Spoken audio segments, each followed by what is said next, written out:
Long ago, in the prosperous kingdom of Dufuna, there lived a young man named Obina. He was not just wealthy, he was wise. He owned cocoa farms that stretched beyond the hills, palm oil factories by the riverside, and gold deposits hidden beneath.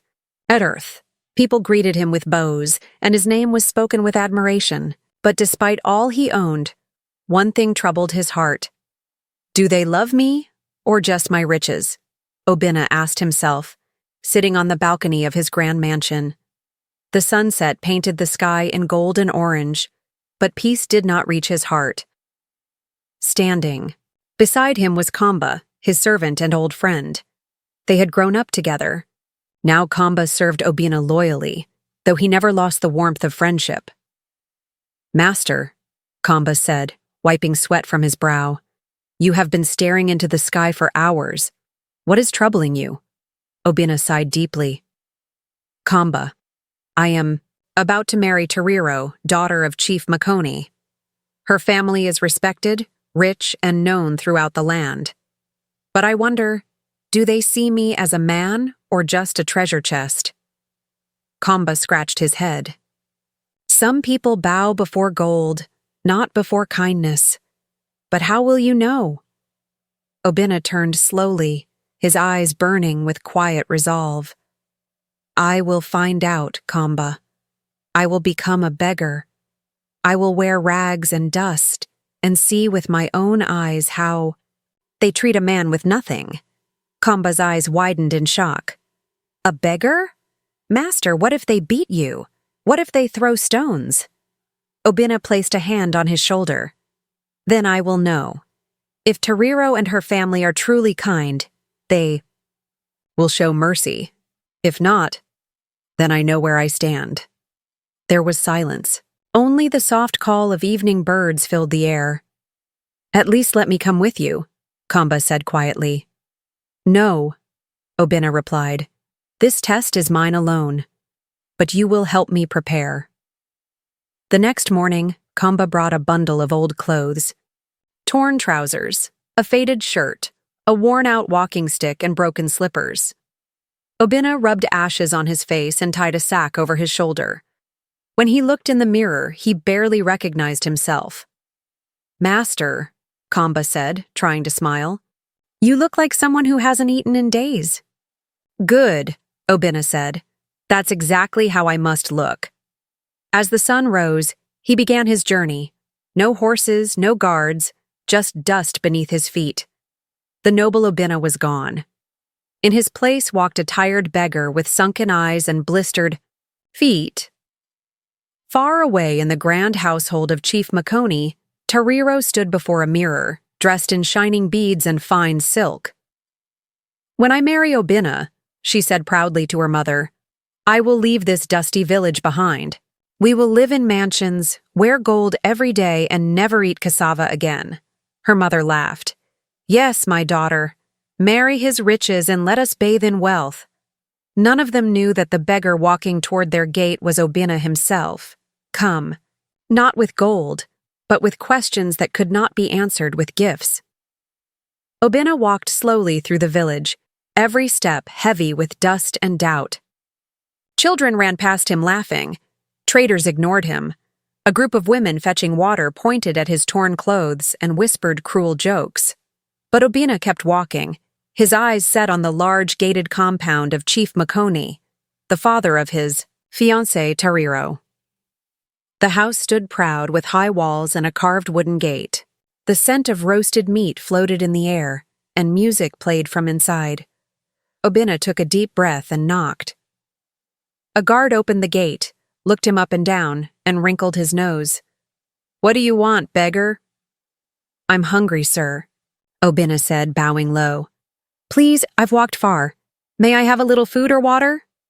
The guard laughed and shouted over his shoulder, "Madam Kundai, there's a beggar at the gate asking for food." From within, a tall, well-dressed woman stormed out, Tariro's mother. She wore golden bracelets that clinked as she walked. Her eyes were sharp like broken glass. "You dare come here, you dirty thing!" she barked. "Get away before I throw hot water on you." Obina's heart trembled, but he kept his voice soft. Just a little kindness, madam. I mean no harm." By now, other family members had gathered, including Toriro herself. She stepped outside in a glittering wrapper, her hair braided with gold threads, her face twisted with disgust. "Who let this dog in?" she said coldly. "I don't feed trash." Obina lowered his gaze. He had hoped, even just a little, that she might recognize his eyes or voice. But there was nothing, only coldness. As he turned to leave, a soft voice stopped him. "Wait." Everyone turned. A young girl stepped forward, holding a small clay cup of clean water. She was barefoot, wearing a simple faded dress, her face gentle and kind. "Here, stranger," she said, offering the cup.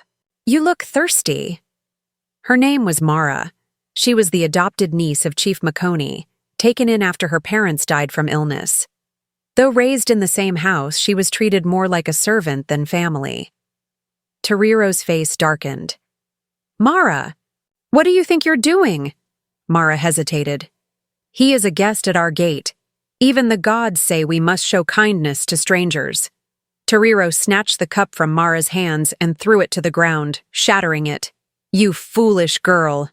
Go and wash the floor, and don't touch my things again." Mara bit her lip and bowed her head. Obina, still kneeling, felt a sharp pain in his chest, not from hunger, but from the way they treated Mara. She had shown him more grace in one moment than the others had in their entire lives. As he rose to his feet, he whispered, "May blessings follow you, kind one." Mara glanced at him with surprise, then nodded slowly. "And may your suffering end soon." Obina turned and walked away. The image of Mara's humble eyes burned in his mind. Behind him, laughter and insults filled the air, but he no longer listened. The test had begun, and already the truth was starting to show.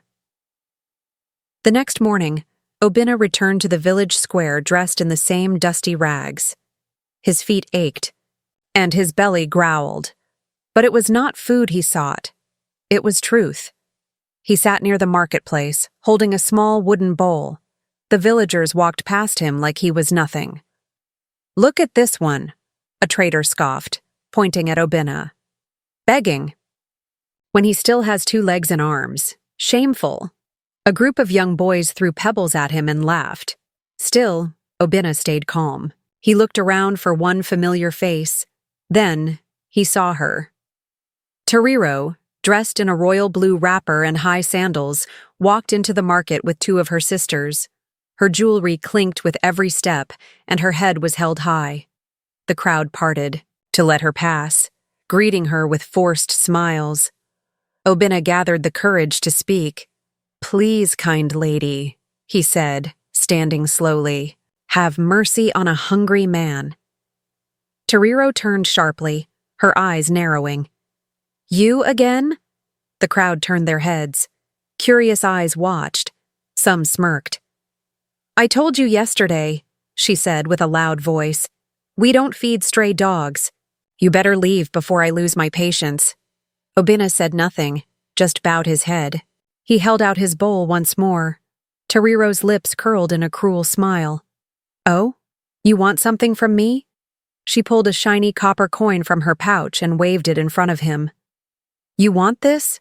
she asked. Obina didn't respond.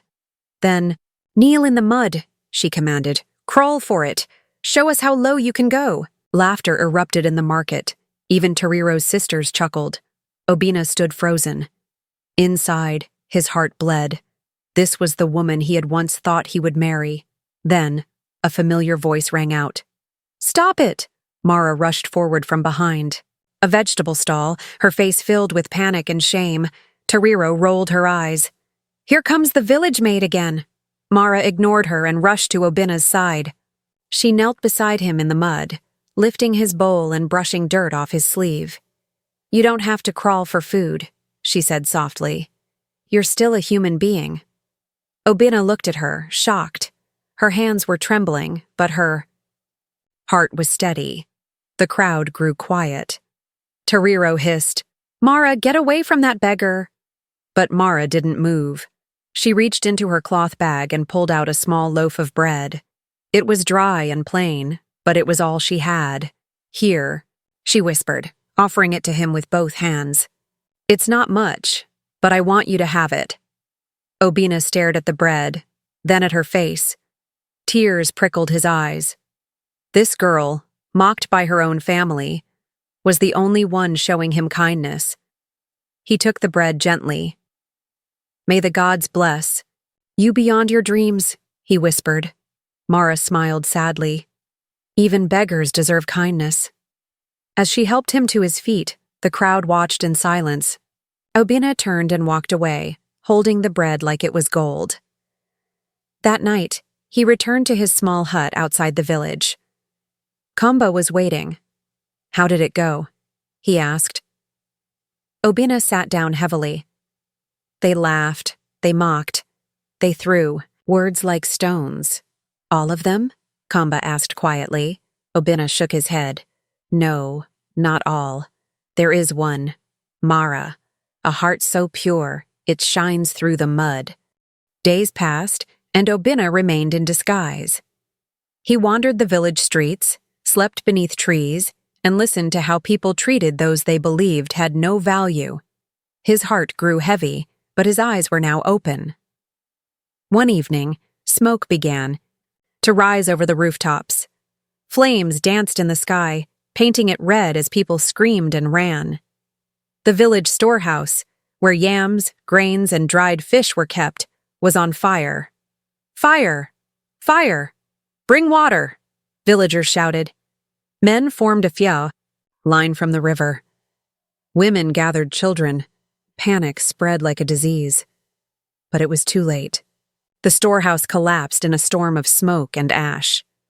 As the flames died, the village chief, Elder Bacco, arrived with his guards. His face was dark with anger.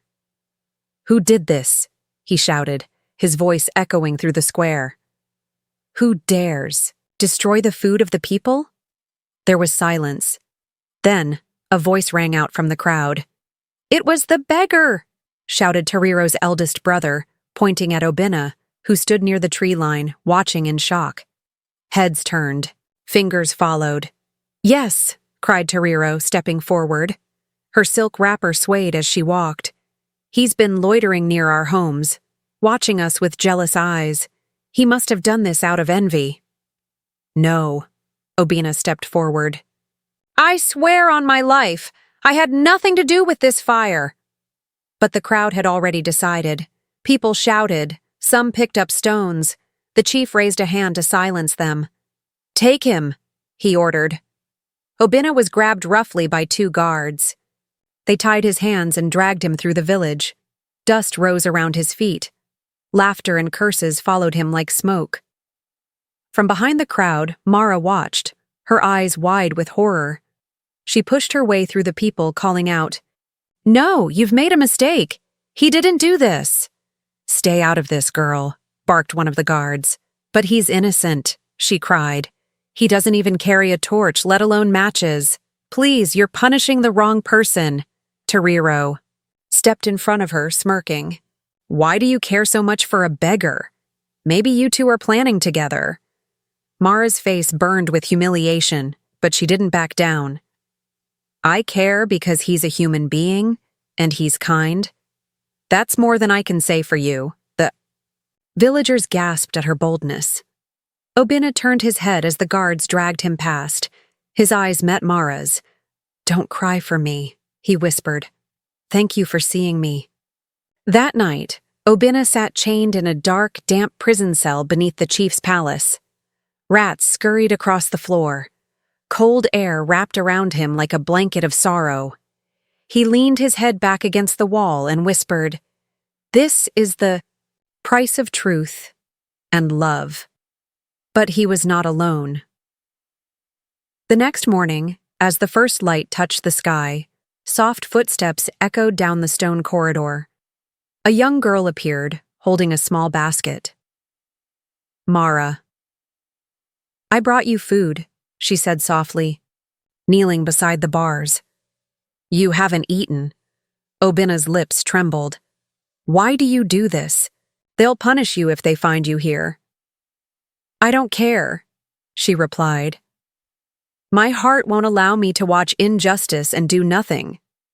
Tears rolled down Obina's cheeks as he reached through the bars to touch her hand. "In a world full of masks," he said, "you are the only face that's true." And in that cold, dark prison cell, a flicker of warmth returned to his heart. The warmth of hope. The days passed slowly in the prison. Obina's strength began to fade. His face looked pale, his voice weaker each morning. His hands, once firm and strong from working on his cocoa estates, now trembled with weakness. But Mara came every day.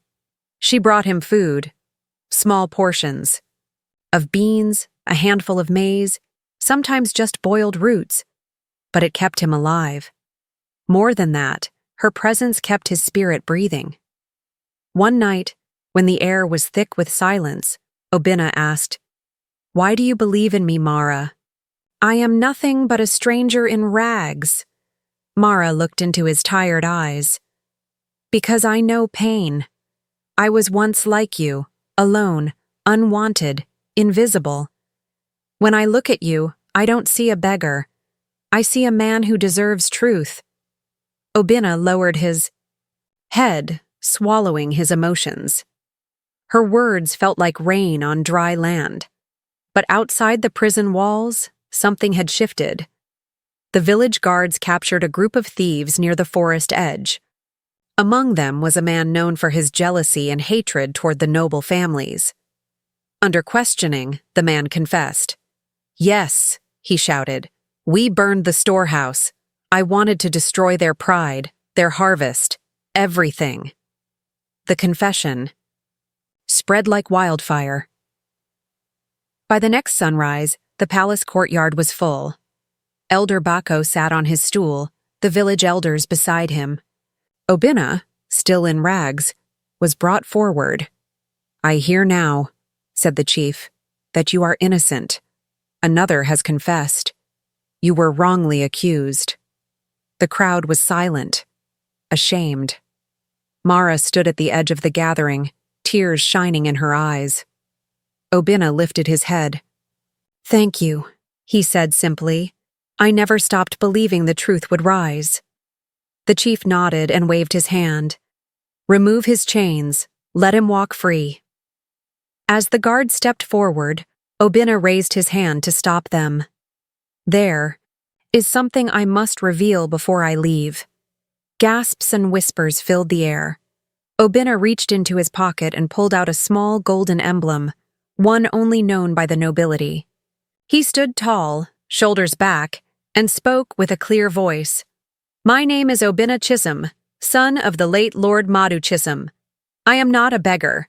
I am the owner of the Chisholm estates, cocoa fields, and trade routes across 3 regions." The crowd froze. Even Elder Bako sat up straighter. "I came here in disguise," Obina continued, "to learn the truth about those around me. I wanted to see how people treated a man who had nothing." A hushed murmur passed through the villagers. "I was insulted, spat on, beaten, but in all that, one soul, only one, showed me kindness." He turned toward Mara, who stood frozen, her hands clasped tightly at her chest. "This girl," Obina said, pointing gently, "fed me, defended me, and reminded me what humanity looks like. Toriro and her family were there too, their faces, pale as ashes. They trembled with shock and embarrassment. Toriro tried to speak, but no words came out. Obina stepped down from the platform and walked toward Mara. She looked at him, tears spilling silently. "You saw me before anyone else did," he said, taking her hand gently. "And now, I see you." The crowd stood in stunned silence. Even the birds above seemed to hold their breath. In that moment, Obina was no longer a beggar, and Mara was no longer just a servant. They were 2 hearts uncovered, 2 truths finally seen. A few days after the village gathering, the air in Dufuna felt different. Whispers filled the market. People no longer spoke of the beggar. Now they spoke of Obina Chisholm, the wealthy heir who had tested the hearts of the village and exposed their hidden truths. Obina kept to himself in a small guest house near the river. Though his true identity was revealed, he remained humble. His clothes were cleaner, but he still refused to wear the gold and silk brought to him. His heart remained heavy with one thought: Mara. She had not visited him since that day. "She's avoiding me," he told Kamba, who had returned to his side. "Maybe I hurt her more than I realized." "You showed her your truth, master," Kamba replied. "But truth, even when pure, can still bruise a heart." One afternoon, as the sun melted into the horizon, Obina walked alone to the old baobab tree at the edge of the village. Its roots twisted deep into the earth, its thick branches spread wide like arms of an elder embracing the sky. And there, beneath its shadow, stood Mara. She turned when she heard his footsteps, her eyes guarded. "I was hoping you'd come," Obina said gently. Mara didn't smile. "Why didn't you tell me who you were?" "Because I needed to see who you were first," he replied. "And what I saw was beautiful." Mara looked away. "All this time, I thought we were the same. Two forgotten souls just trying to survive. Now I know you were testing me." Obina stepped closer. "Mara, it began as a test, but it became something much deeper. I didn't expect to find someone like you, someone with a heart so pure, even when the world gave you nothing." She remained silent, her fingers twisting the edge of her wrapper. "I understand if you're angry," Obina said. "But please, believe me when I say I didn't play with your heart. I was the one being healed by yours." Tears welled in Mara's eyes, but she blinked them back. Obina knelt down slowly beneath the baobab tree. He reached into his pocket and pulled out a small woven ring made of fine golden threads, simple but beautiful. "Mara," he said, his voice trembling, "I may be rich in land and gold, but I have never known a treasure like your kindness. Will you honor me by becoming my wife?" Mara's lips parted in shock. "Me? A servant girl?" He smiled. "To the world, maybe, but to me, you are the queen of courage, the empress of compassion, and the first soul who ever truly saw mine." Mara looked down at the ring, her heart racing. "But what will the village say?" she whispered. "They will laugh, call me names." "They already did," Obina said. "But this time, I will be standing beside you, and I will never let them shame you again." For a long moment, the wind danced through the tree branches. Then, slowly, Mara held out her hand. "Yes," she whispered, a tear sliding down her cheek. "Yes, Obina, I will marry you." Obina rose, slipped the ring onto her finger, and pulled her into an embrace. Around them, the baobab tree stood, tall, a witness to a love that had survived masks, lies, and trials. That night, stars filled the sky, and the moon shone brighter than it had in many moons. For where truth and love meet, even the heavens must pause and smile. The sun rose gently over the village of Dufuna. Birds sang, and the morning breeze carried a scent of fresh dew and promise. But it wasn't an ordinary day. It was the day Obina and Mara would be joined as husband and wife. No royal hall, no golden carpet, no drums from distant cities.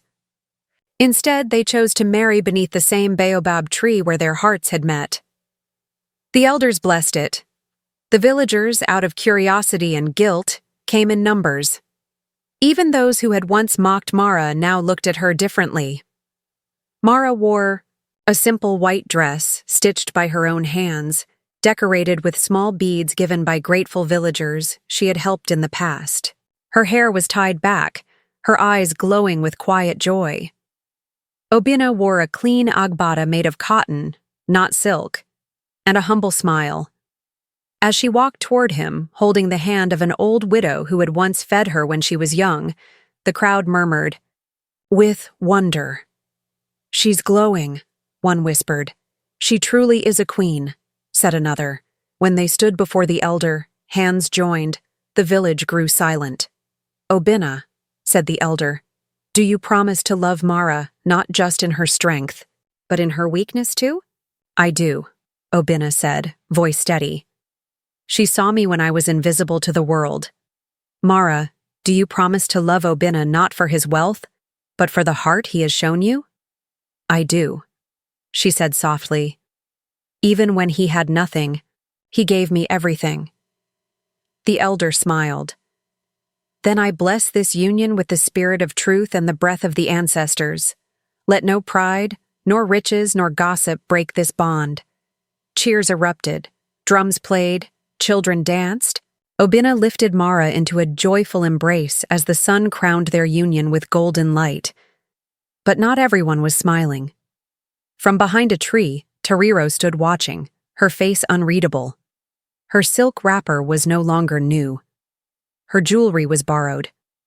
The confidence she once wore like armor was now replaced with regret. Beside her, her mother whispered bitterly, "That should have been you." "No, Mama," Tariro said, her voice quiet. "He chose wisely." Weeks passed. Obina and Mara moved into a beautiful home just outside the village. But it was not the mansion Obina had once dreamed of. It was a large, peaceful house with a wide veranda and a garden where Mara planted yams and cassava with the village women. They hosted children, cared for the sick, and gave freely to those in need. Obina opened a small school in the village, and Mara taught young girls how to sew, read, and believe in their worth. One evening, as the sky turned orange, Mara sat on the porch, holding her growing belly. Obina knelt beside her and placed a gentle hand on her stomach. "Do you think the child will know our story?" she asked. Obina smiled. "Only if we tell it often. So they will learn what we learned, that gold can be hidden in dust, and that true love needs no disguise." Mara leaned her head on his shoulder.